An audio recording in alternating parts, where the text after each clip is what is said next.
Welcome to Beauty and the Gi, the podcast about jiu-jitsu and life from the female perspective. I'm Jen Eads. And I'm AJ Klingerman, a Brazilian jiu-jitsu purple belt, obsessed with jiu-jitsu, and I run the Role Model Women's Only Grappling Camp.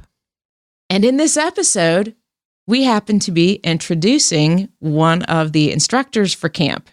Yes. She's should be pretty well known to both our camp attendees from anyone in the past and to our audience or our listeners or our gang, because we talk about her a lot. I feel like we should just set a chair for her at every recording because she ends up in the podcast. In the podcast, yeah. We're just obsessed with her. We can't help it. We're obsessed with her.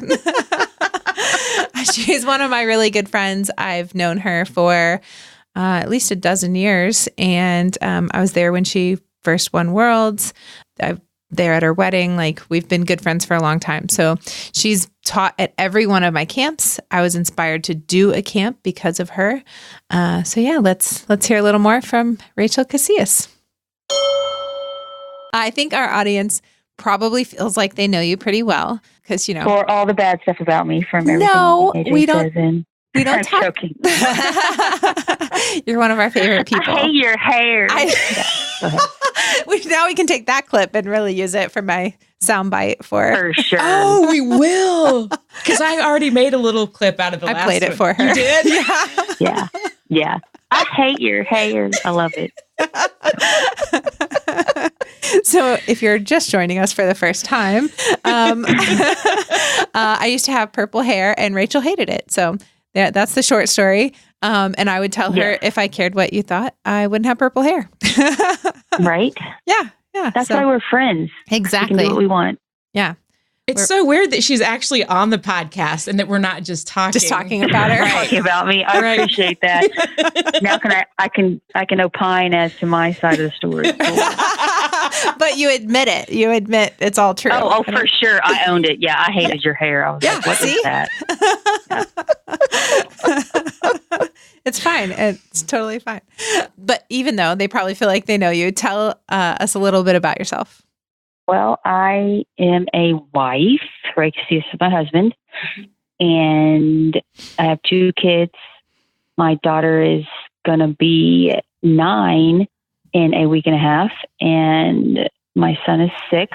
So they're in 3rd and kindergarten, respectively. I am a black belt under Robert Drysdale. And I train at Tennessee Brazilian Jiu-Jitsu Academy in Spring Hill, Tennessee. And I am a federal civil rights litigation attorney. Very nice. And how did you get started in jiu-jitsu to begin with? I fell in love. So I was actually doing Thai boxing at a gym, and I met my husband, would-be husband there. And we actually moved out to Colorado to take care of his mother, who was not doing well, and he opened a gym out there with a primary focus on jiu-jitsu.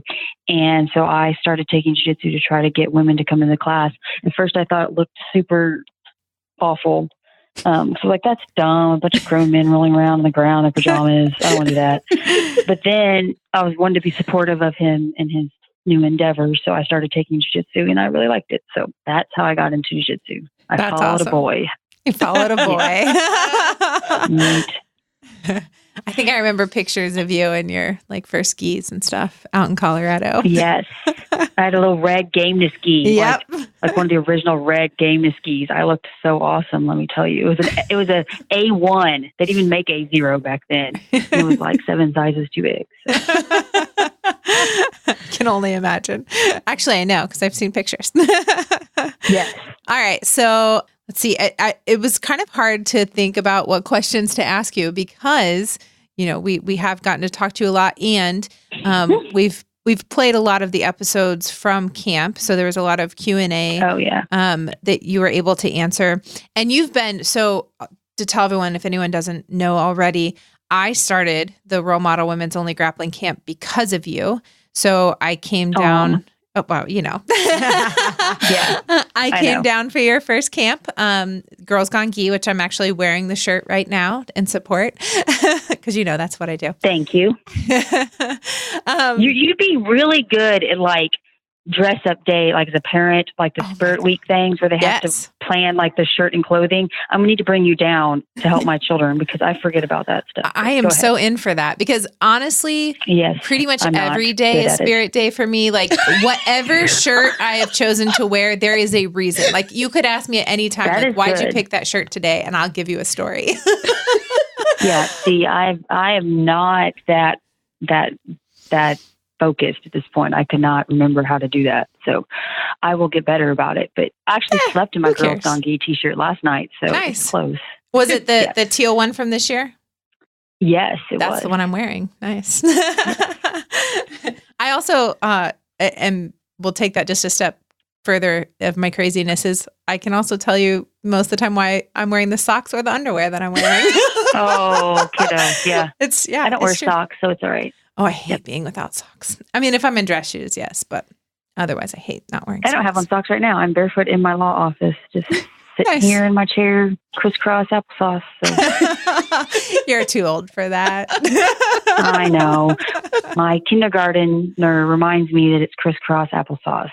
So when you said that Gabby's going to be 9, I about died. I can't believe she's going to be 9. You're literally the second person I called when they sent me over to the hospital to tell me they were going to induce me because my fluid was low. My amniotic fluid was low. We called my parents after Ray finally figured out where we were supposed to park. And then we called you. And I think I said, we're going to have a baby. I don't really know who to call. So I called you. I love it. Yay. Yeah. I love that.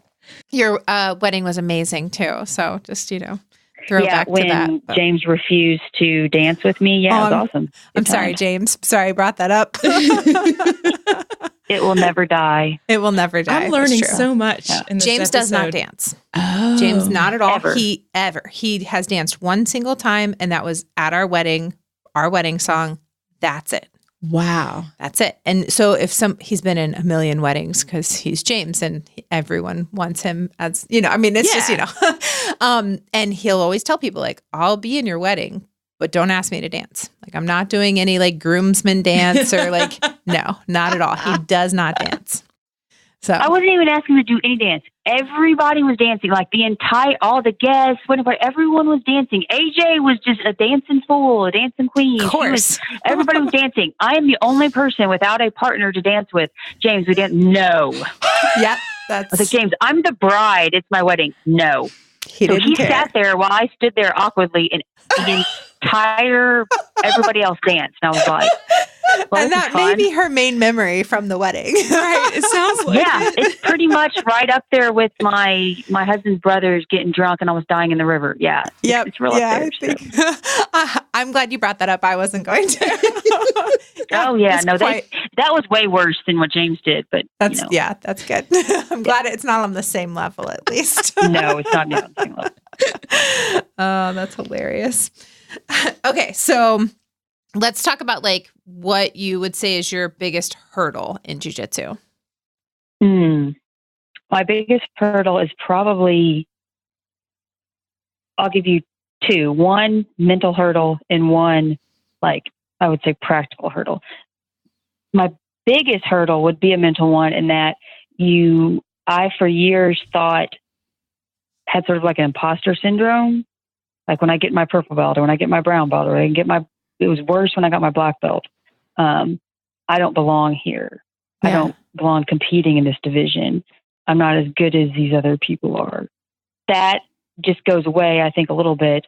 It takes a while, but that was a big hurdle for me, especially a black belt. I remember the first time I was at the Pans at black belt and in the finals, and they announced your name, Rachel Morrison Casias. Well, actually, it's Rachel Noel Morrison as I compete under. Rachel Noel Morrison representing Team Zenith, that's how they pronounce it. And, and they have the 3 refs and you have to run out there and, like you're in the middle and then you're up on the Jumbotron and everything. And I was like, yeah, I don't know about this. I wonder if they realize I'm not really good at jiu-jitsu. So, and I've just faked it to this point. So that was a big issue for me at every belt level. And can we just pause with that real fast? Because like you've won some very big stuff. Like, yes. So I've won the Pan Ams and Worlds several times. And so it's not like I didn't have the accolades to back it up. Yeah. But I think, and I was the first woman in Tennessee to win the Worlds, the first one to win the Pans. I think I'm still the only one to do both. I think, but I could be wrong at this point. Yeah, it's amazing. Definitely the first one to do both. But the issue for me was always like, well, that's okay. Maybe that person wasn't that good, or they're going to think I just got my belt because of my husband, which, by the way, he's only given me one of my belts. And so I was always like, well, I need to prove something. So I always had that in the back of my head that I was sort of an imposter wearing this belt. Luckily now most of that has gone away, but I think it's because I've become more comfortable in my own jiu-jitsu. Yeah. And so when I'm training, if I get put in a bad position and I'm rolling with one of my purple belts or somebody, a blue belt, and I get put in a bad position, like, I'm having to scramble so they don't pass or something, old Rachel would have been like, oh, I hope no one's watching.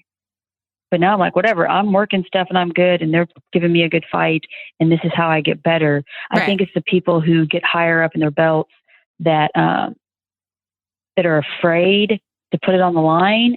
And I'm just going to call people out on this. I see it all the time. I see it a lot in guys. I see it even more in women who get to their brown belt. It starts at purple belt. And, purple, brown, black especially, there's a lot of women that get that and they don't roll, especially with anyone outside of their gym, and they don't train and they don't put it on the line and they just drill or only roll with like a white belt, which they know they can smash. And that irritates the crap out of me. One, it's doing a disservice to themselves because they're not getting any better.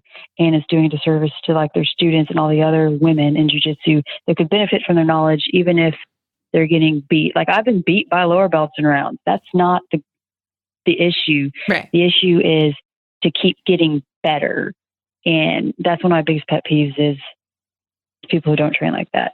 But I sort of got off topic. So back to one of he said biggest hurdles. That was my mental one. That by far, I think for most people's biggest hurdle, I think is a mental one, whether it varies in aspects for jiu-jitsu.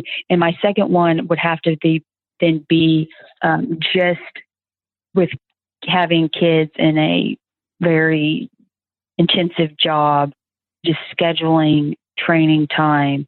And I really try not to complain about that because there's always a way to make it work, whether it's at 4:30 a.m. in the morning and someone can meet you, or it's 9 o'clock at night, or I'm fitting it in right now between 5:30 and 6:30. We have kids classes going on, cardio, kickboxing going on. Before our jiu-jitsu class, I'm doing rounds over in the corner in like a 5x6 little area because I can't stay for class because I got to get my daughter from ukulele to gymnastics, get them dinner, all that stuff. So I'm squeezing it in, during the week, like just getting some rolls in. I have to get a minimum of 6 rolls over here with just one person or 2 people or whoever. And 90% of my training partners, for the most part, are blue belts. And so, I just say, hey, can someone be there at 5:30? And we train for, it's about 45 minutes because by the time everyone gets changed and whatever, I'm going to leave. But that would probably be my biggest hurdle is just scheduling time. And it's not about making time. It's just about scheduling time when there's some mat space and having someone there I can train with right now. Quick offside question. Did Gabby get interested in the ukulele because of Christina Barlon? She did. So we now own 2 ukuleles. Nice. And she takes she has ukulele practice every Wednesday, and they're trying to get us to get her onto a full guitar. But I think she really dislikes the ukulele. Yeah. So, but Christina Barlon had brought her ukulele. Uh-huh. I think it was I don't know if it was the first or second time or both times when she came to teach at my camp, and Gabby just wanted to learn the ukulele. So my husband, being the shopper that he is, went out and bought 2. Yep, that sounds right. 2 ukuleles. We gotta have like different sizes and. No. One's blue and one's like a wood color. And in theory, one should have been for Tristan and one for Gabby. Well, Tristan doesn't necessarily have the delicate touch required yet to play a musical instrument, and he hits it like he's trying to punch it. So he is not allowed to touch the ukulele. So, and Ray said that he's going to learn to play the ukulele with Gabby. That has not yet come to fruition, but Gabby has been taking ukulele lessons for like a year now. So That's she can play, cute. Like the Darius Rucker song, Wagon Wheel, and she can play, she wants to learn Old Town Road. I think she's working on it right now to surprise her brother because she likes that song. So, Aww. Yeah. So she's cute when she's not being a tween. 9. Yeah, exactly. That's super cool. She's not into jiu-jitsu, but Tristan is, correct? No. Yes. Tristan is definitely into jiu-jitsu, so much so that it has caused a couple issues at school. So, because he just started kindergarten this year, and we're actually going to start him into, people have been trying to recruit him since he was about 3 into like their wrestling club teams around here. Mm-hmm. That's a big thing. And we have held off and said, no. I think we are going to start him to let him wrestle.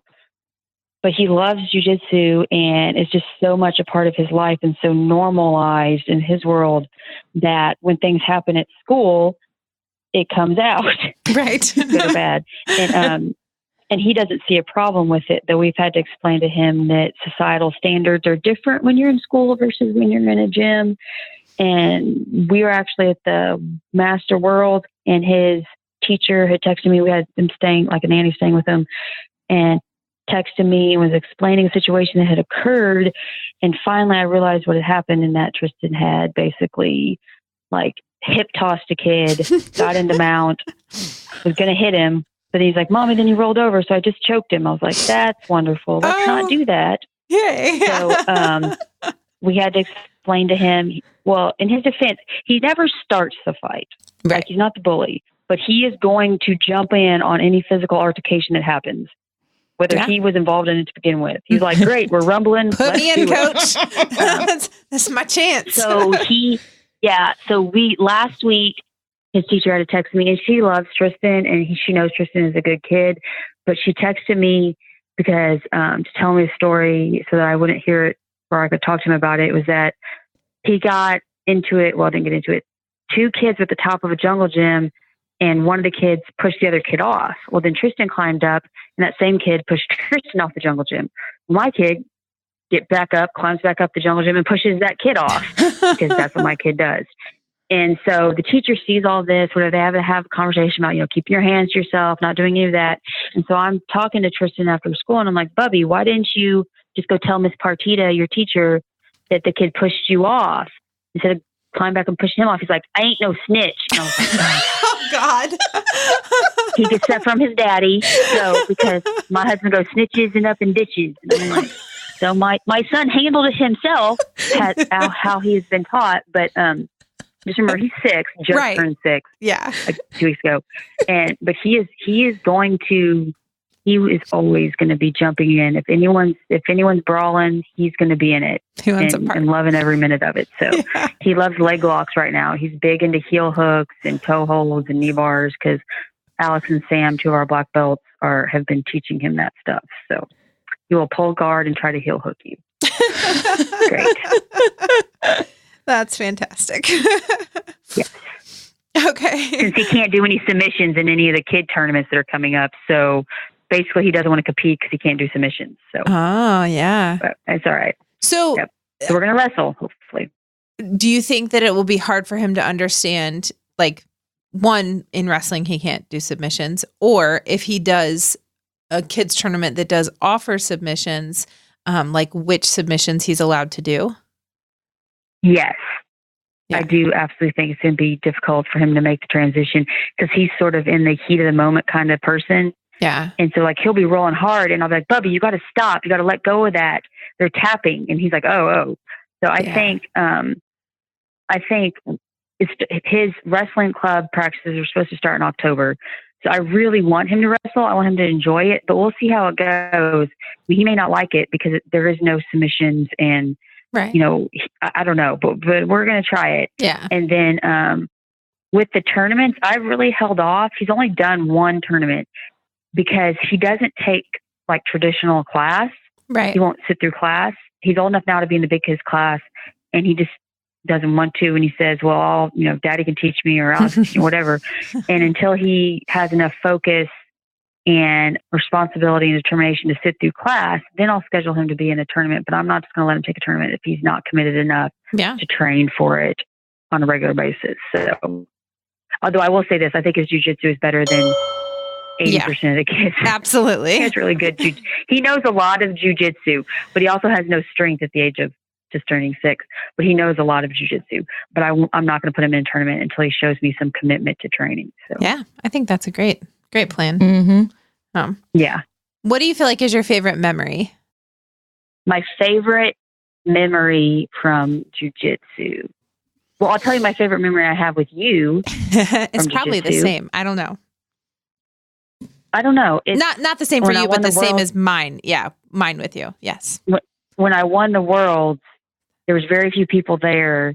You and James, basically, and Ray was coaching Bradley. James was coaching me, and you were like the only person I knew up in the stands. And I looked up at you after I'd won, and that's probably one of my favorite jiu-jitsu memories. Yeah, I absolutely cried. Because Ray's mother just passed away. Yes, yeah. And I didn't really know what to do. Ray wasn't there. James, I triangled the girl, and James goes, "She can't hold her breath for 5 minutes. Just hold it." And then I switched the arm, and I was gonna then she tapped. But he yelled that, and then I got up. I remember I saw you crying. I was like, so that's one of my favorite jiu-jitsu memories. Yeah. I'm trying to think. Of course, actually getting my black belt is not one of my favorite jiu-jitsu memories because I actually lost by a rest decision at the Worlds when they gave me my black belt. So I was like, well, this is sort of anticlimactic, but thanks.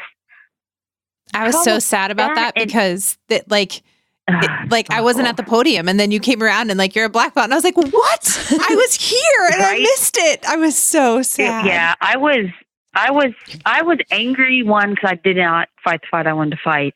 I don't mind losing if it's a good fight. I don't like to lose, but if it's a good fight, I'm like, okay, it was a good fight. She just came out better today.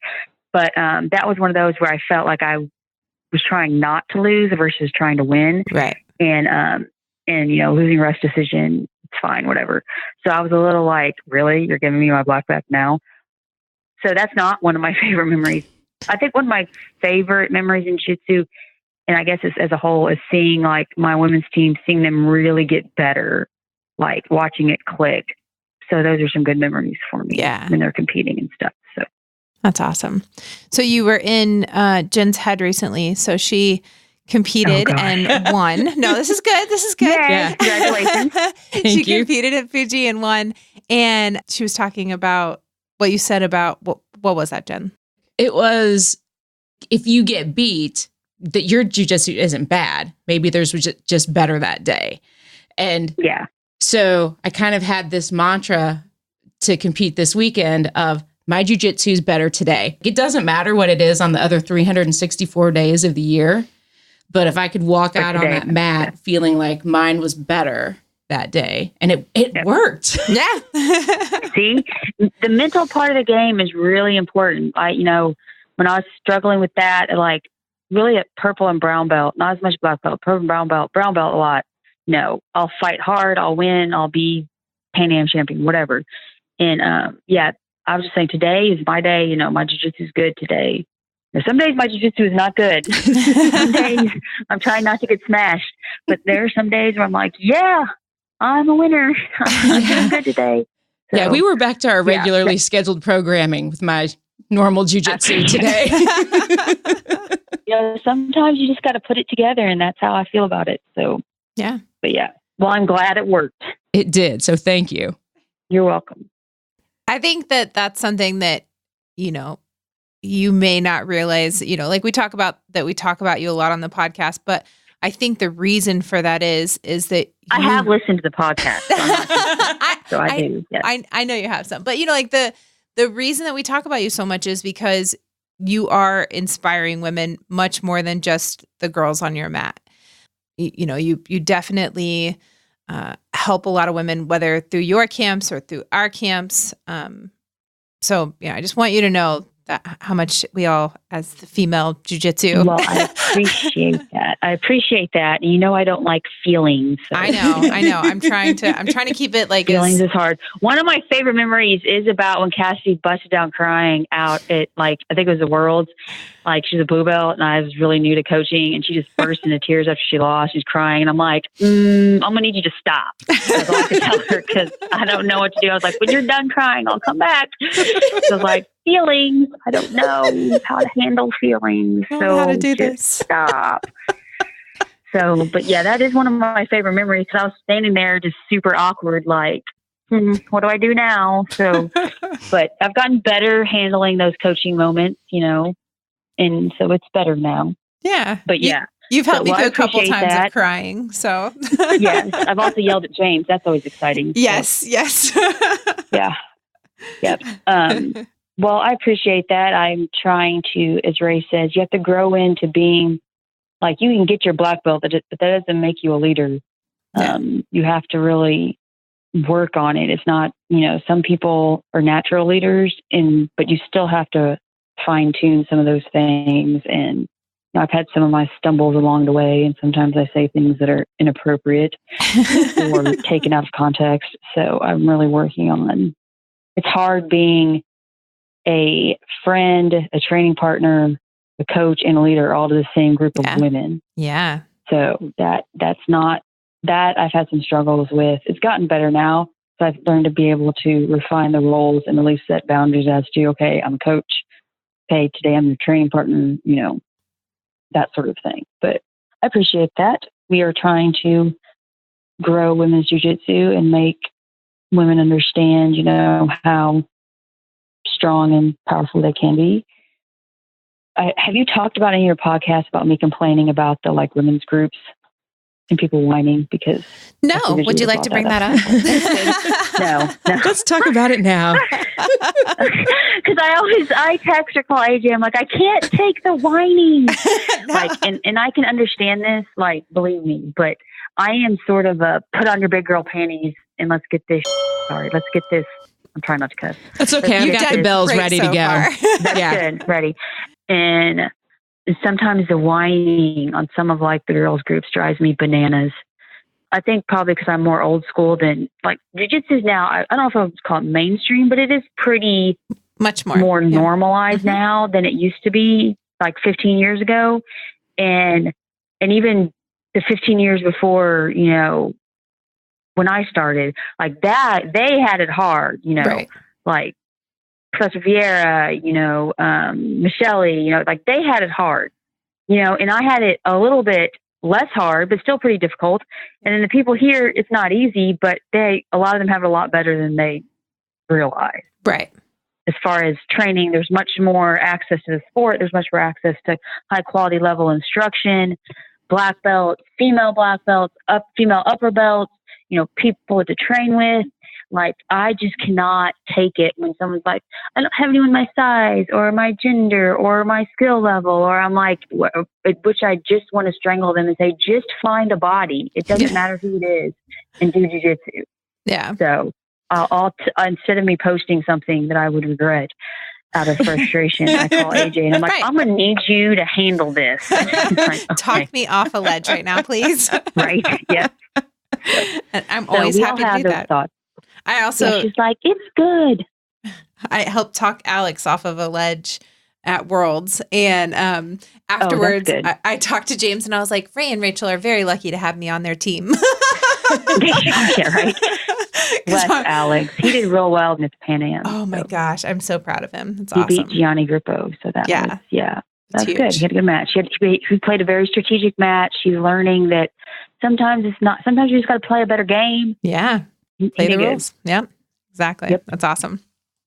That's one thing that I like about the role model group, because we've tried to kind of build that up on Facebook, is that most of those women have been in the same room with each other. So it kind of takes away a little bit of the whining and cattiness and that kind of stuff that happens on some of the bigger group pages. Yeah. So it gives it's all a very positive place. And there's a lot of, cheering for each other. And people were, I was updating everyone about Worlds and posting about, promotions and that kind of stuff. So I like the more positive Facebook realm. Of course you do, because what is that from the emotions? I was joy. Yeah. Yes, so, okay, this is how this happened. And I was, a few Halloweens ago, Rachel inspired me because for Halloween, she was Wednesday. And I was like, that's so Rachel. And I was like, what's so me? And I was like, oh my God, I'm going to be Joy. Perfect. Yeah. Which is really, we should dress up like that, like together. We should. That really is pretty much the epitome of both of us. Like, it is. I have the never ending RBF and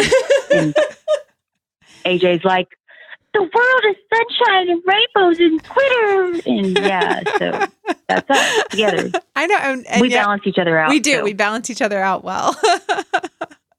We make a good team. AJ's usually yelling, "You're so awesome," while I'm behind her rolling my eyes. We work well together. I'm like, you're fine, Rachel. Just stay back there. I'll encourage her. Yes. Okay. So we usually try to offer the gang an on the mat tip and an off the mat tip. Do you have one or both that you'd like to share? Sure. Let me think for a second. So an on the mat tip and an off the mat tip. Okay. For upper belts, or pretty much for anybody, when you're on the mat, you're not having, it's not like 2 weeks or 3 weeks before a tournament. Have something you're working on each round. Now, people say that, but they don't actually practically apply it a lot.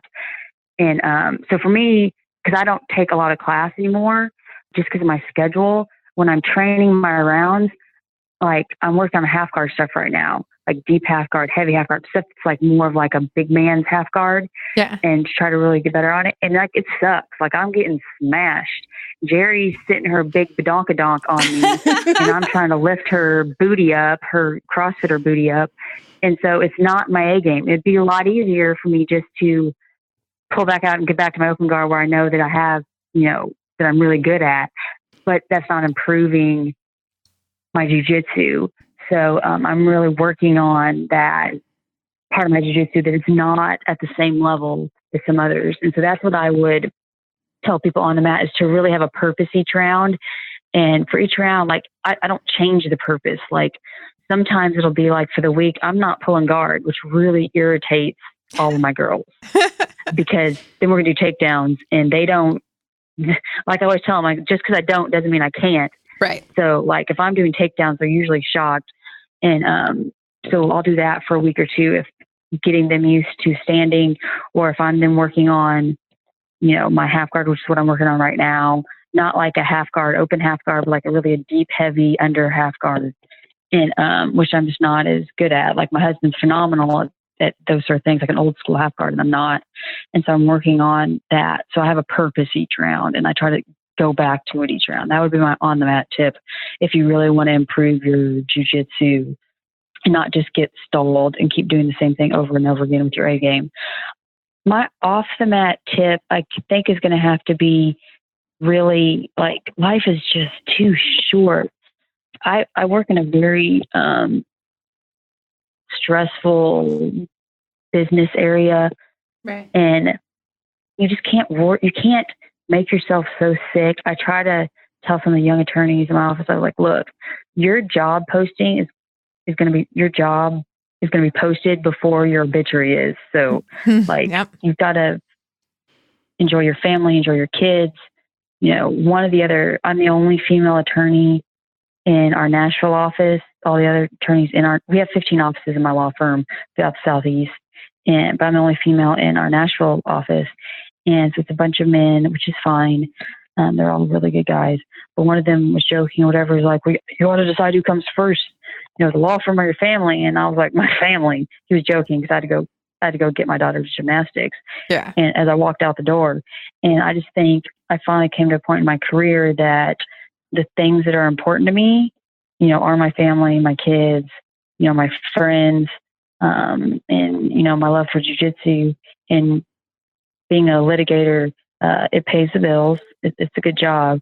But I also know that I could get fired at any moment and I have to go find a new job. So I'm not willing to pour so much anxiety and stress into it when it's really just a false sense of security. So I try to remind the younger attorneys, I'm like, you have to enjoy life because you're going to look back in a decade. A lot of them are like 30 something right now and be like, where did the last 10 years go? And it's really not that important. So that's sort of my off the mat tip, is that really think to prioritize your life, and your job may not be as important as you think it is. Nice. Very good. We appreciate all of your Aren't you going to ask me what my favorite color is? No, that was actually, so I asked her those questions outside of the podcast. But if you'd like to tell us what your favorite color is, we'd love to hear it. It's chartreuse. Oh, good. I can spell that for sure. Yes. I was very prepared. Like, she's going to ask my favorite color, and I'm going to come with chartreuse. No, I'll ask you some random questions that we'll use leading up to it. I've had a lot of fun doing that to announce the podcast coming. Here's one for you. What do you think people will be most surprised to learn about you? Oh, what will be most surprised to learn about me? I can always go with the old standby in that, I was like captain of the cheerleading squad, and that doesn't really fit my current personality. So can we also talk about, people think that's, you have some pageant wins, correct? Oh, yes. So I was in some beauty pageants as a younger person. So and can you imagine me as a beauty queen? What are some of the titles you hold there? Yes. Okay. Yeah. Well, we'll just say the one which everyone is super excited about, and that is I was the Salisbury Steak Festival queen. So yes, there you go. I love it. Right. It's awesome. So there's that. But yeah, so that's pretty much, I think I used up all my extra, or like I'm an introvert right now. I'm not an extrovert. And I think I used up all my extrovertedness when I was in like high school. So that's why I'm an introvert now. And because I was very much, ran out, like it's empty. So I am an introvert, which I think most people would not expect, but I'm very much so. And so teaching, like being around groups of people for a long period of time just emotionally drains me. So how do you handle that at camp then? Because there are a lot of folks running around camp. Yeah. So it's so for me, and it's at every camp, and it's also at seminars, or it's also like last night, our gym was so packed. It was standing room only, like waiting thing. At camp for sure, I have people run interference, like people like Cassidy or AJ or whatever. When they can tell, or like Jerry, that I'm like over the interactions. And it's not that I don't like want to talk to people, but the interactions back and forth just emotionally wear me out. So sometimes they'll be like, okay, well, we got to go. I also tell people up front, like, look, I'm an introvert, and this wears on me, all the daily interactions. So by the end of the weekend, if I look just exhausted, it's because of that. Some people feed off that. Cassidy feeds off that. I feel like AJ feeds off that. I do not. I'm literally just depleted by the end of the weekend, and I sort of fake it a little bit, like super happy. The energy, like I love teaching, so I'm really good at talking at people. I think that's why I'm good at my job too. Like if there's like jurors and the judge, I can talk at people, but the conversation involving back and forth is what drains me. And so that's why people don't understand the difference between that a lot. And they're like, what, you're teaching all the time, you're engaged. I'm like, yeah, I don't mind that. It's sort of like a performance. Right. Mm-hmm. And you're engaged in it. It's in a subject matter that I enjoy. But the personal interaction, like one-on-one, like I was really, when I got, it started when I was a brown belt, but it wasn't so bad. And then when I got a black belt, it got much worse. Like everyone wants a picture and like to talk to you afterwards and that kind of stuff. And I was not prepared for that. And just those like interactions were hard for me at first, until I now know they're coming, so I can prepare myself. And, but at first I was like, why do you want a picture? This is weird. Like, and you do still have a little stress coming into, like, we pretty much talk on the phone every day for about 2 or 3 weeks leading up to camp. Look, I don't like people, right? So I was like, hey, she's like, there's going to be 80 people at camp. Cool. That's fine. It's more like 120. All right. And then I was like, well, okay, this is what I think I'm going to teach, because 120 people is a lot of people and break up. She's like, well, we can say 120, but it's more like 150. I was like, okay, this is not what I signed up for. Like, and I like, the more women that we can cram in there, that's great. We can, and I can teach everyone at once. It's really is. I over the years realized as an introvert, it really wears on me. So at night, I always, like at my camp, I always have people staying with me at my house, and I literally just have to like shut myself off in my room to the only way I get like re-energized is to be by myself. And that's just not from camp, but like with my husband and my kids, I need to be by myself. That usually involves me going for a run without anybody, because none of them can keep up. That's exactly what I was thinking. None of them can keep up. No. Yeah. Ray doesn't run and my kids are like, it's hot. So but I have to be by myself, quiet. And so I've learned over the years, that's what I need to re-energize to be able to tackle all of that. So I'll just walk by you at camp and nod, and we don't even have to engage. I don't want people to be afraid either. That's the other thing, is that I am very, very loud. And it's not, that's just who I am. I'm a loud person. Like, and I'm a very direct person if I'm speaking to someone, and just in general, I'm very direct and very loud. I am paid to be confrontational, and confrontational doesn't necessarily mean that it's a bad thing. It's just a very, like, this is what it is. And that's how my day-to-day work is. And my husband's like, can you just be a little more softer in your conversation, or a little less, like direct? I'm like, why? And he's like, oh, sounds like a waste of time. Right. So, no, I like, if you want to ask me about jiu-jitsu, I will talk to you jiu-jitsu all day. That doesn't mean by the end of the day, I won't be emotionally exhausted. Yeah. Mm-hmm. So at the last camp, Emily did a good job of kind of breaking us all up to make the learning easier. And we are going to do some things to expand on that for the next camp, which we'll get into further down the road. And then I have a surprise coming for you that will help you to... A Pepsi machine. You're doing so much better about your Pepsi. Are you still doing good? I am. Good. Okay. Well, you sound less believable now, but I'm drinking less Pepsi than I have in the past. I'm not doing great. We'll do that. Okay. So more than 1.5 a day? I am more than 1.5 a day, but I'm for sure less than 8. I'm at about, I would say, a solid 3.5. Okay. Which is much better than my 8 days. Yes. It's like half. Yes. Wow. It is. That is really good for me. Like, it's really good for me. So just know that there is a surprise coming that will help you to... Are you bringing me a puppy? I brought you Moose last time. Doesn't that count? That is true. Yeah, he ate all my fries. He's like that. I could bring Finn too. Ooh, you should bring Finn. Finn's the best. I love her dog. I love dogs. Okay. All right. Okay. So we'll wrap this up. Thank you so very much for your time. I know that it's busy and valuable, and we appreciate you very much.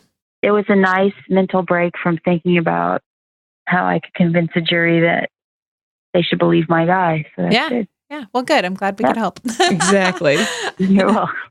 All right. Well, good luck to you, and we will see you soon. I'm so excited that Rachel is coming back to camp. Absolutely. And that was a blast talking to her. Like, literally, I've got that thing where like my cheeks hurt from smiling so much. Right.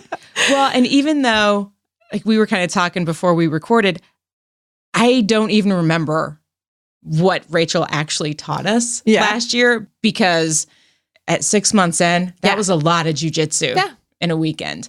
But what I did remember, one of my big takeaways was, I might not be able to do all the stuff, but I sure as heck was not going to not attempt to do all of the stuff and at least try while she was teaching. Like, that was the big thing, is at least try it. Yeah. Nobody's died yet. Right. Exactly. That's what she said. Nobody's died. You can do it. And it did. It made a lot of people try things that they wouldn't have tried before. So I think that was probably one of my biggest takeaways from last year. So I'm really looking forward to, now that stuff might make a little bit more sense, to actually, see what I take away from camp this year. Yeah. it's going to be good to have her back. She's always a blast, and she always kind of gets everybody pumped back up. So once we start to get a little dragon butt as we get tired. Yeah. Pretty good for an introvert. Yes. Yeah. She's amazing. So we did not ask her where you could find her on social media. She is, Rachel Casias on Facebook. However, she doesn't really have an active Instagram. She doesn't really post much on Facebook. So I think, as the introvert that she is, she's just fine. Just come to her camp, come to my camp. She's like, you don't need to follow me on social media. It's fine. Perfect. And speaking of camp, how can people register for it? Yes, you can go to thefightHub.com and just look under the seminar section. We have the Role Model Women's Only Grappling Camp on there.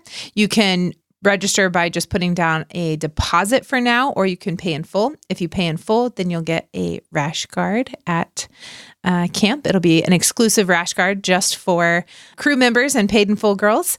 And don't forget that you can register your kid this year. So we're having the young girls next generation track as well. So girls 8 to 14 can also get registered.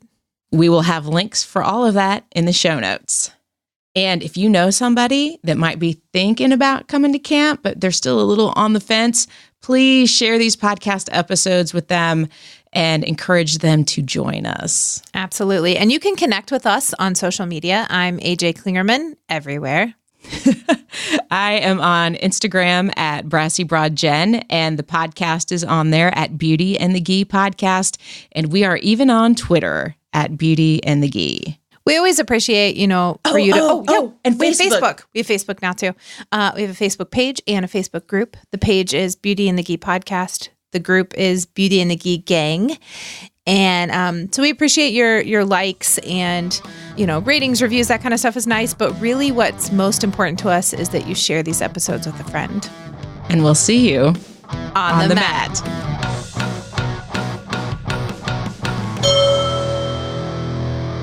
Welcome to Beauty and the Gi. What is it? It's a podcast. It is a podcast. Yep. It's a podcast. That's what we're making here. That's the thing. Okay.